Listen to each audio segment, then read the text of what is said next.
Hello, and welcome to the Eberly's Mill Minute of Encouragement, an online devotion on Facebook and YouTube that we will be doing during the worst part of our pandemic.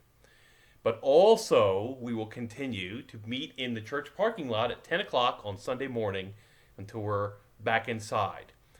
It's a great time. People get together in their cars.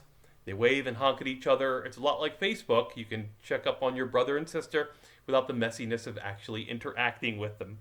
Actually, it is a great time of worship, and so we encourage all of you to come out to that.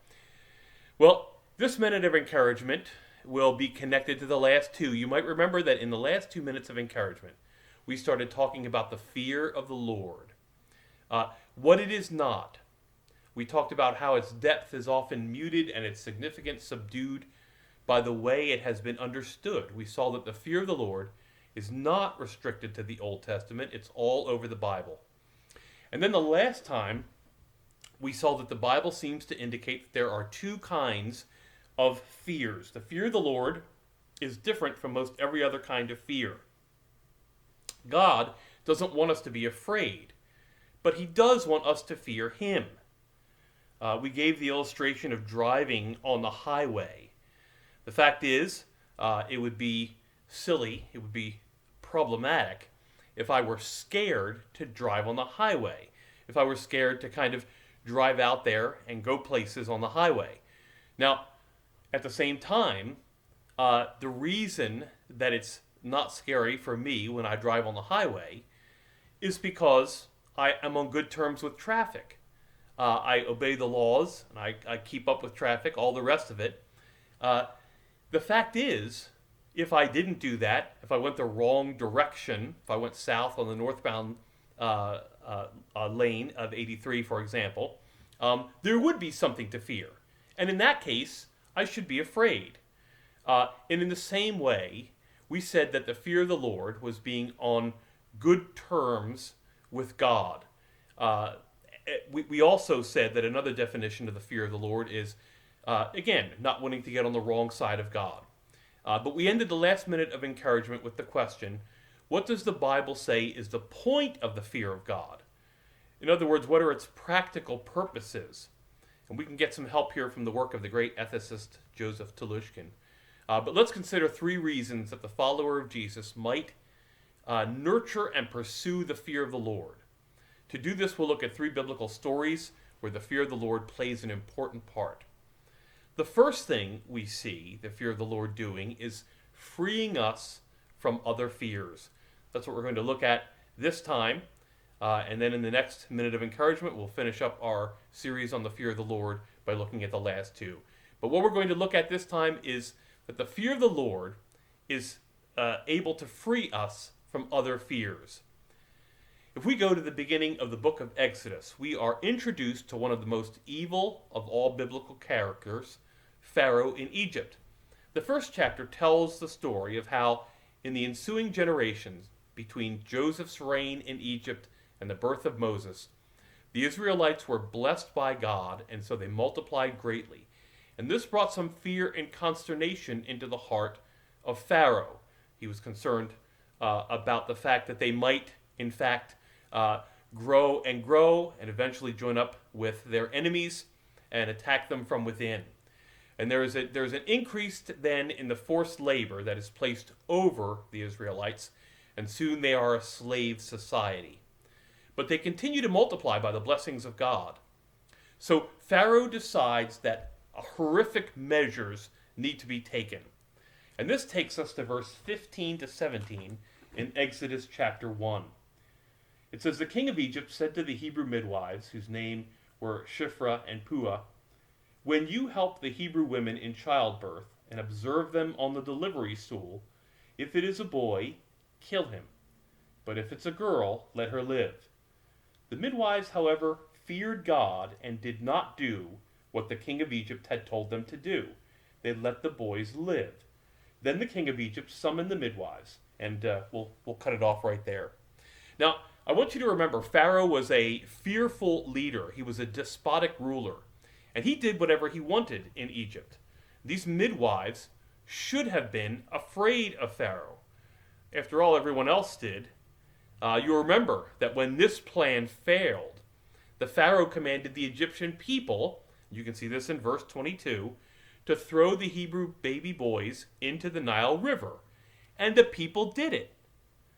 No doubt because the people didn't fear God, but did fear Pharaoh. And probably for good reason. Right? So why didn't the midwives fear Pharaoh? Why didn't the midwives do what Pharaoh wanted them to do? And the only reason that we are given in the entire chapter is in verse 17, which says, the midwives, however, feared God and did not do what the king of Egypt had told them to do. They let the boys live. The fear of God can liberate us from the fear of other people, even if those people are far more powerful and fearful than we are. Now, this has certainly played out in the history of the 20th century. An unusual number of dissenters in the biggest totalitarian states of that century. Nazi Germany comes to mind, as well as the former Soviet Union. The biggest dissenters in those places were some kind of God-fearer. They were a committed and practicing Jew or Christian of some kind, a group that looked to the Bible. Such people certainly didn't want to die. They certainly didn't want to be tortured. But they also believed that obedience to God and walking in his ways were more important than anything else. They also knew that they would have to give an account for how they lived their lives. So the unbeliever's life, on the other hand, is the most important thing that he has. So why would they risk it going up against a massive totalitarian state, no matter how evil? Well, many of them didn't. Now, people who know that they will give an account to God, they value their lives too, but they also see that there's something that has a higher calling on their lives. This is why God-fearers are disproportionately represented among groups standing up to oppressive forces. In fact, you might remember that when the Berlin Wall fell, news media gave us camera shots, videos of people climbing and breaking down the wall. And these are historic shots. These are precious visuals. But it was missionary sources that told us of brave crowds of people who were marching around the walls on both sides of it, praying as they marched for the end of the wall and the end of the tyranny of the communists. Mid-century, mid-20th century that is, in Castro's Cuba, the committed Roman Catholic poet Armando Valladares records in his work Against All Hope that he frequently heard Castro's firing squad executing political dissidents. As a political prisoner himself in Isla de Pino prison for over 20 years, he recounts how when the firing squad took someone out, often the last words they would shout out before they were shot were, "Long live Christ the King, down with communism." Valladares records that the cries were so stirring and poignant in the ears of the other prisoners that after a time, the dissidents were gagged before they were removed from their cells to be shot. When people find the idea of the fear of God to be backward or primitive, we need to recount the story of the midwives in Exodus chapter 1, as well as the great company of God-fearers who followed after them. The world is and will continue to be filled with people and forces that will move us to fear and try to manipulate us with fear. How will we maintain our principles? How will we maintain the things we know are good and right when our safety and well-being might be at risk for doing so? Well, the biblical fear of God is certainly one of those ways. The Bible points to two other purposes for the fear of God, and we'll look at those the next time we get together for the Minute of Encouragement.